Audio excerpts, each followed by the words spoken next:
जिंदाबाद जिंदाबाद जिंदाबाद, बस एकता जिंदाबाद जिंदाबाद जिंदाबाद, मुर्दाबाद मुर्दाबाद मुर्दाबाद। लाइव न्यूज, खबर तो पक्की है। नमस्कार, मैं शंभू कुमार, आप देख रहे हैं लाइव 24 न्यूज। आप मेरे पीछे देख सकते हैं अखिल भारतीय वैश्य महासम्मेलन का एक दिवसीय धरना है। जाति जनगणना का जब रिजल्ट आया उसके बाद जितने भी पिछड़ी जाति के लोग हैं उनका नीतीश सरकार पर क्लेम है कि हमारी जनगणना को, हमारी जो जनसंख्या उसको कम दिखाया गया।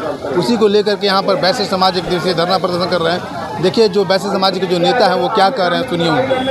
हम लोगों का है मांग है कि राज्य में वैश्य समाज की आबादी 2011 में 22% थी। 2023 में ये जनसंख्या हम लोग का आबादी जो है बढ़ के 30% तक हो जाना चाहिए था। लेकिन बिहार की जो सरकार है, नीतीश जी और लालू जी की सरकार, इन्होंने टारगेटेड करके वैश्य समाज के जो हम लोग का ओरिजिनल आंकड़ा था उसको इन्होंने 30% से घटा के 18% पर ला दिया। जो सरकार समर्थित जातियाँ हैं इनके आंकड़ा को इन्होंने घोटाला करके बढ़ाने का काम किया है। राज्य में 56 हमारी उपजातियाँ है वैश्य समाज का। हम लोग का मांग है कि बिहार सरकार 30 दिसंबर तक वैश्य समाज के आंकड़ों में जो हेर फेर किया गया गलत ढंग से उसका सुधार करे। वैश्य समाज के 56 उपजातियों का एकीकृत डाटा को प्रकाशित करे। जिन लोगों ने डाटा में गड़बड़ी किया, जो पदाधिकारी और नेता गड़बड़ किए, उनके खिलाफ प्राथमिकी दर्ज हो। और जातीय जनगणना का जो रिपोर्ट है उसको प्रखंड, पंचायत, वार्ड वाइज जारी करें। अगर ये नहीं करते हैं तो हम लोग 30 दिसंबर के बाद राज्य के प्रखंड स्तर पे, जिला स्तर पे अखिल भारतीय वैश्य महासम्मेलन ही नहीं, राज्य के जितने भी वैश्य संगठन हैं सबसे तालमेल बैठा के जोरदार आंदोलन हम लोग करेंगे और सरकार को ईंट से ईंट बजाने का काम हम लोग करेंगे। क्या आपके घर पे गई थी? नहीं, हमसे तो जनगणना वाले को भेंट नहीं हुआ। हम विधायक हैं, भेंट नहीं हुआ।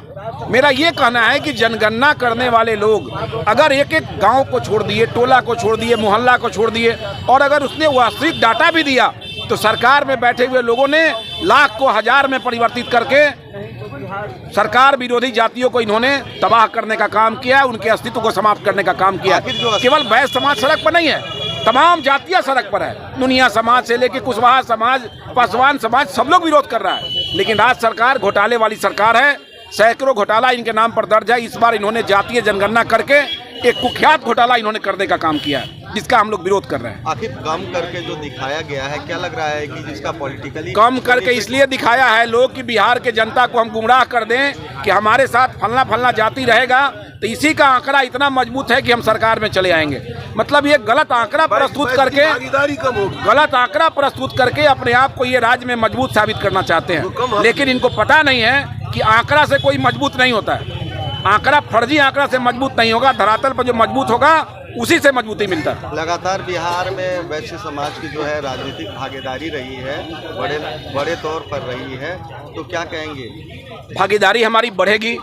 ये संख्या घटा के हमारी भागीदारी को नहीं छीन सकते हैं। चूँकि हम लोग जागरूक हो गए हैं, हमारा समाज जागरूक है, अधिकार की बात करता है, इसलिए हम लोग की संख्या को ये घटा के हमारे मनोबल को तोड़ना चाहते हैं। लेकिन हम सरकार के मनोबल को तोड़ देंगे और हम लोग समाज का मनोबल हम लोग ऊंचा करके रखेंगे। आगे क्या निर्णय लेंगे? आंदोलन का 30 दिसंबर तक सरकार ने अगर हम लोग के मांग को नहीं मांगा, 5 सूत्री मांगों को, तो हम लोग सभी वैश्य संगठन संयुक्त रूप से राज्य के प्रखंड और जिला स्तर पर आंदोलन करेंगे, सड़क पर उतरेंगे हम लोग। हम जानना चाहेंगे MLC है, आखिर आपके साथ ऐसा क्यों हुआ? अभी देखिए, सीधा बात है कि ये जनगणना जो किया गया है घोटाला, ये 2024 और 25 के चुनाव के दृष्टिकोण में रखा गया है। इसीलिए ये जानबूझकर एक साइकोलॉजिकल ट्रीटमेंट के लिए कि हमारी सरकार के जो सत्ता पक्ष के जो समर्थक जात के लोग हैं उनकी संख्या ज़्यादा है और वो हम सरकार में आएंगे तो कमज़ोर जात को अपने तरफ आकर्षित करने के लिए। लेकिन अब जनता, बिहार की जनता जाग चुकी है।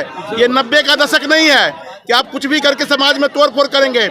समाज जगी हुई है, समाज जुड़ी हुई है और आपके ये पाप को नज़दीक से देख रही है। और इस पाप का जवाब जो है 2024 और 25 के चुनाव में जनता देने के लिए तैयार है। नीतीश कुमार हमेशा कहते रहे हैं कि जिसकी जितनी भागीदारी, हम लोग का मांग है कि ये बहुत अच्छा बात आप बोले यही हिस्सेदारी के काटने के लिए, वैश्य समाज के हिस्सेदारी को काटने के लिए, अति पिछड़ा समाज के हिस्सेदारी को काटने के लिए ये जानबूझ करके ऐसे लोगों का संख्या बढ़ाया गया है जो उनके साथ हैं, उनके सत्ता पक्ष के साथ हैं। आरोप यह भी लग रहा था कि जातीय गणना का लगातार आप विरोध कर रहे थे, जातीय गणना का लगातार आप विरोध करने का आरोप लगा है। नहीं, जातीय जनगणना आपको मालूम होगा कि जब हम बीजेपी के साथ गठबंधन थी तो सभी मंत्रियों ने मिलकर कैबिनेट से पास किया गया था। बोलने के लिए सच को प्रमाण की आवश्यकता नहीं होती। आप मीडिया के लोग हैं, आपसे कुछ छिपा हुआ नहीं है। हमेशा से भारतीय जनता पार्टी या सरकार उस समय थी सरकार में, और पूरा कैबिनेट से ये पास हुआ था जातीय जनगणना का, तो विरोध बोलने से तो होगा नहीं। क्या आगे भारत सरकार पूरे देश में जातीय गणना कराएगी?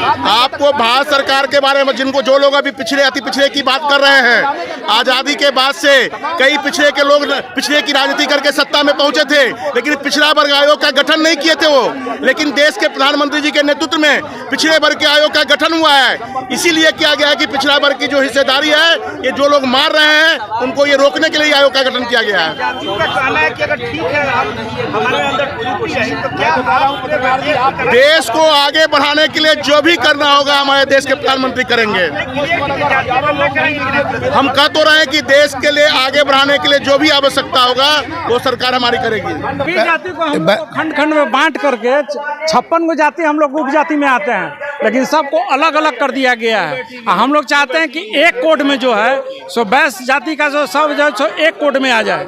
इसीलिए हम लोग 38 जिला पे यदि हमारी सुनवाई नहीं होती है तो हम 38 जिला पे जो है सब प्रशासन वगैरह करेंगे। हमारा नाम हुआ संतोष वैश्य, गर्व से कहो वैश्य हैं, और पटना का मैं निवासी हूँ। सरकार से वही दिक्कत है कि छोटे छोटे टुकड़ों में बांट दिए हैं ये लोग। पहले तो ये घोटाला वो घोटाला होता था, आज जाति घोटाला हो गया है। मेरे नज़र के सामने जाति घोटाला बहुत ज़्यादा है।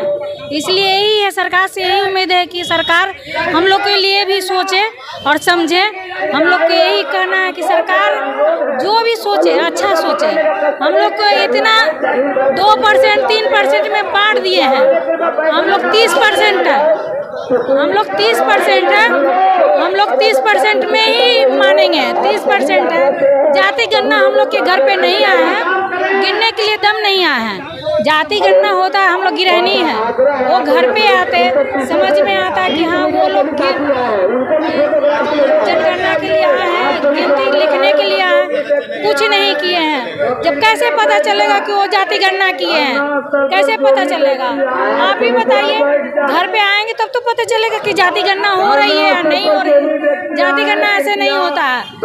ऐसे तो हम लोग भी कह सकते हैं कि हाँ फलाने जाति ऐसे, फलाने जाति ऐसे। हम लोग तो किसी पे टिप्पा टिप्पणी नहीं कर रहे हैं, लेकिन हम लोग का जाति में कम बताया जा रहा है। हम लोग ये मंजूर नहीं है, हम लोग ये बर्दाश्त नहीं कर सकते हैं, कभी बर्दाश्त नहीं होगा। हम लोग नहीं होगा तो सड़क से, घर से लेकर सड़क तक उतरेंगे। महिला लोग को भी उतरना है और जेंट्स में सब, बूढ़े बच्चे सब उतरेंगे। अब कोई नहीं है कि मतलब रुकेगा। लाइव न्यूज, खबर तो पक्की है।